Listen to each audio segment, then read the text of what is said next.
Hi guys, I'm back. Took a couple days off only because I knew that I was getting some parts from the FedEx ferries. Just kind of quick overview of what I got. I actually got a new exhaust manifold for the driver's side. But remember, both of mine were cracked.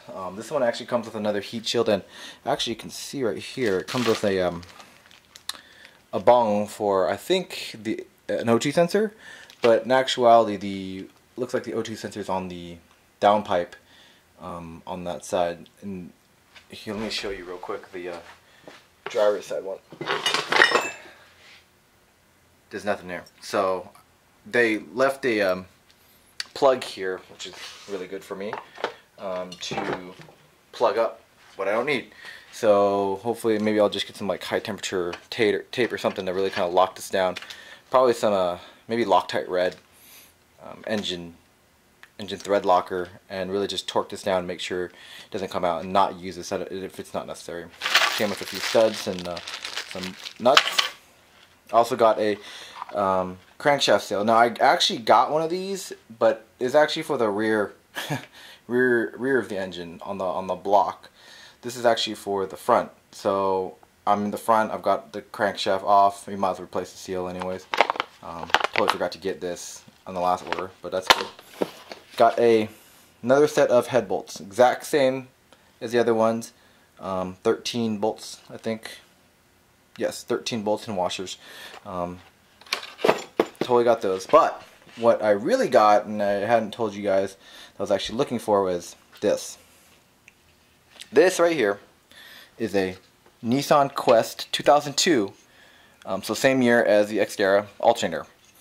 I plan on running a winch and some lights on my Xterra, and to do that I need to get more power, right, and make sure that my battery is charged up and everything.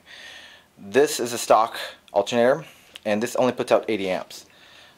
It's a really common modification for people to use the Quest alternator, because this one pushes out 125 amps. Now for me, I was actually on the fence a lot about getting the Quest one versus actually obviously not the stock one. I didn't want to get that, but I was actually looking at another one. I was looking at the it's called the Mean Green alternator, and that one is around $350. And that one actually pushes out 180 amps.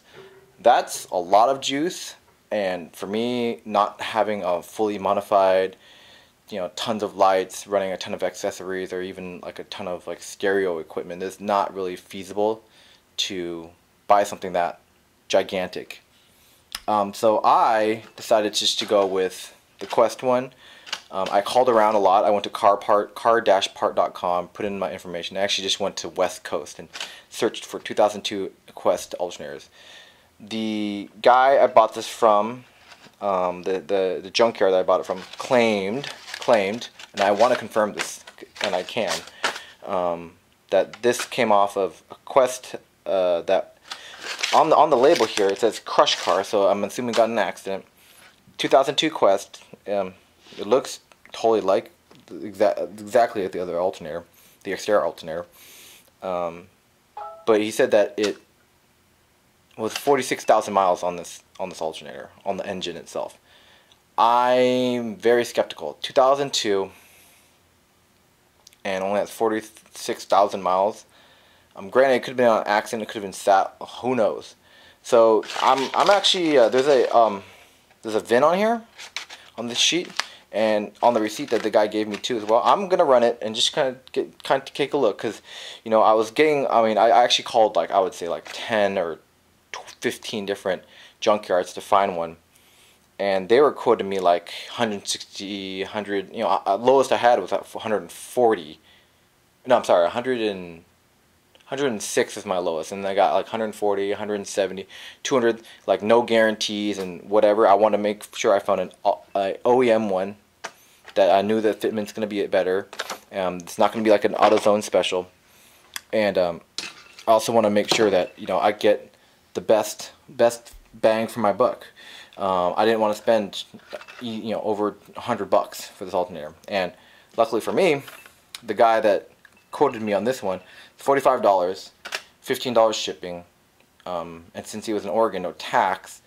So, and I think it was like a handling fee or something like that, core charge. But it was $65, $64.50 total. A great deal.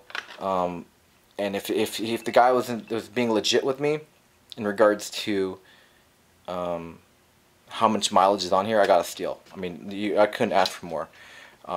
I haven't really played with the bearing out. It feels actually really nice. Don't really hear anything. This one actually sounds more rough, honestly, than this one. You can hear that. You can see side by side, they look extremely similar. I've read on some forums that there is a little bit of modification, because since this is a beefier alternator, that you just have to either like shave down like certain things. I'm gonna double check these gap clearances. I'm obviously gonna move the this bracket down. Let's see it. But there is a bracket on the stock one I've got to move.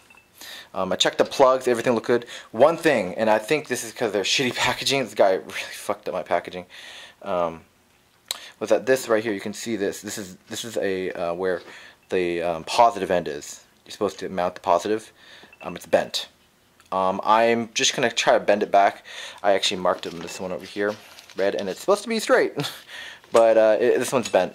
I'm just gonna bend it back, and hopefully that'll be okay. I don't think it's gonna affect the performance at all. It's just kind of an annoyance that I have to do that. When they shipped it, it was just kind of in a soft-sided, broken down cardboard box wrapped with like bubble wrap. I mean, for 65 bucks. What more could you ask for? But still a little disappointing that it didn't come out like flawless. But I mean, you know, you get what you pay for, and I think I got a hell of a deal if this thing works out, and it's actually 46,000 miles on it. Who knows? What I'm gonna do is run a Carfax on it and see if people have any idea of when or how much mileage is on this. But I'm not gonna stress out about it. I'm just happy that I have one. I got one for cheap. That's gonna be definitely better than the stock one that didn't cost $350. So overall, I'm really pleased. Good. So yeah, I'm just gonna hold on to this project when it's time to reassemble. But one thing I kind of went not really crazy about, but want to make sure is that when I reinstall this head or these heads, I get the torque settings correct. So actually,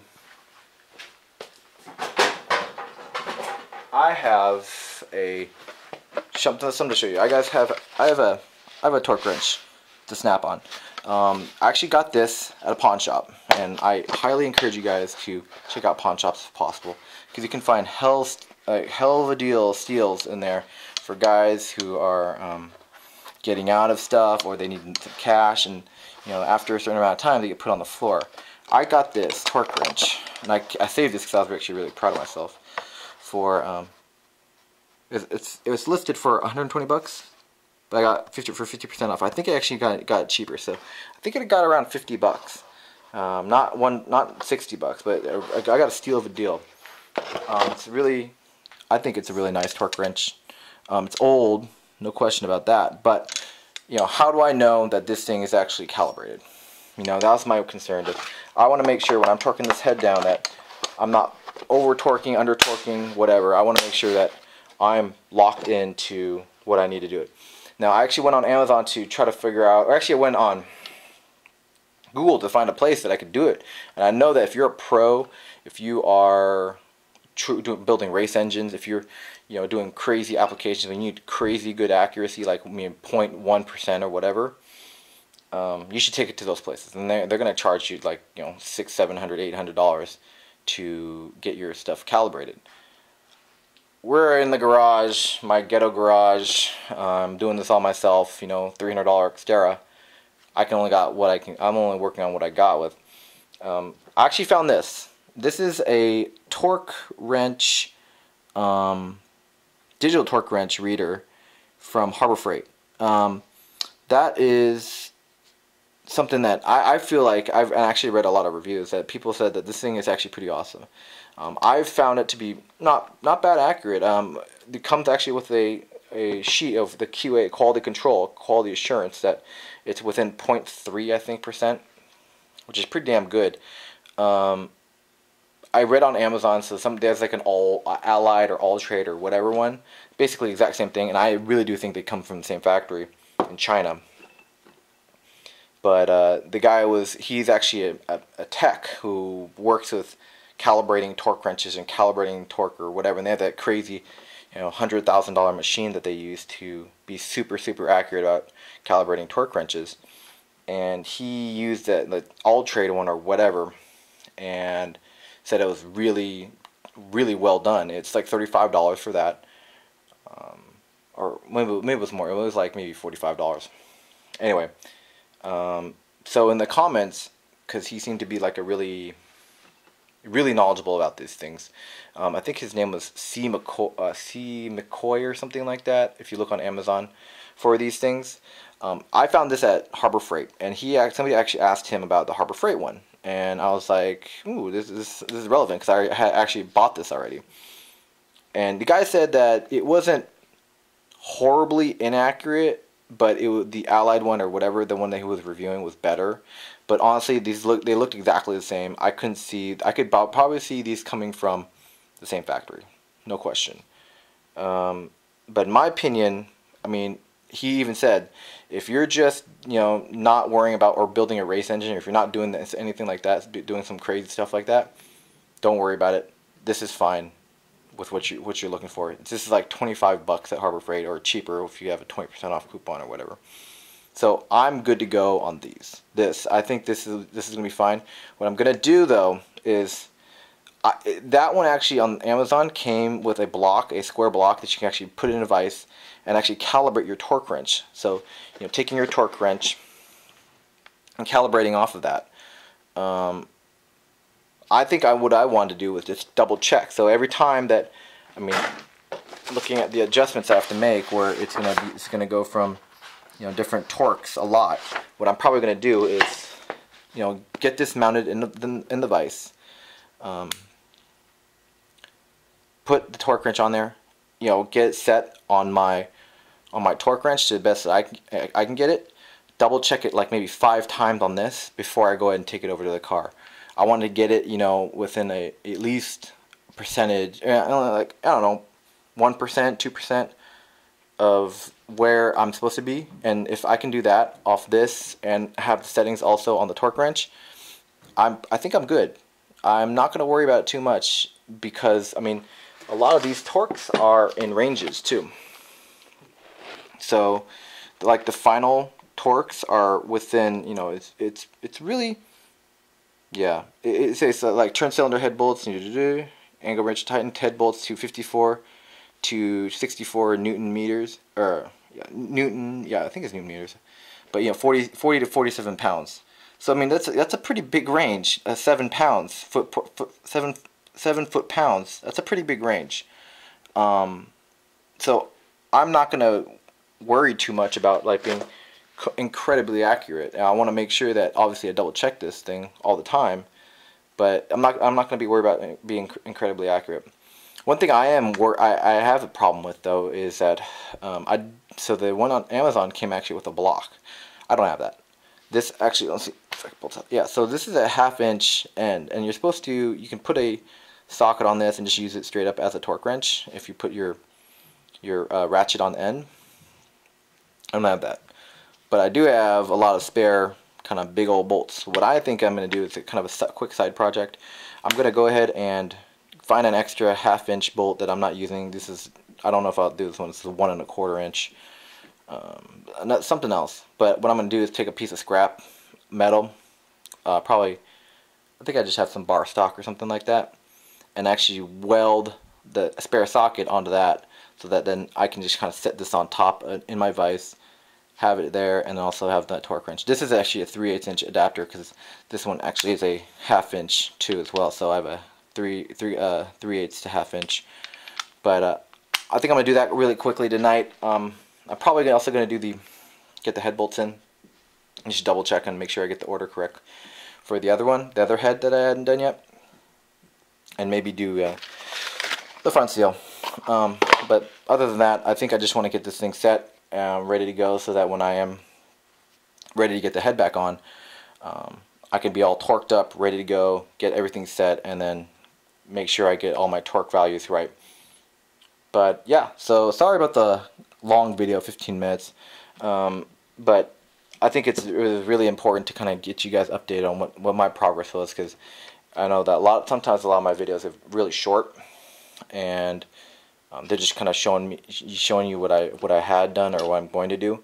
I think this is really kind of good to level set on, the progress that I've made, in actually receiving the parts, but also what I've also found out about certain aspects and tools. This is definitely a garage mechanic kind of job, so this is definitely not your professional job, but let's see what comes out of it. I really hope that I can get this thing running again, but I'm glad you guys are with me during this ride. Okay, well, thanks very much for your time.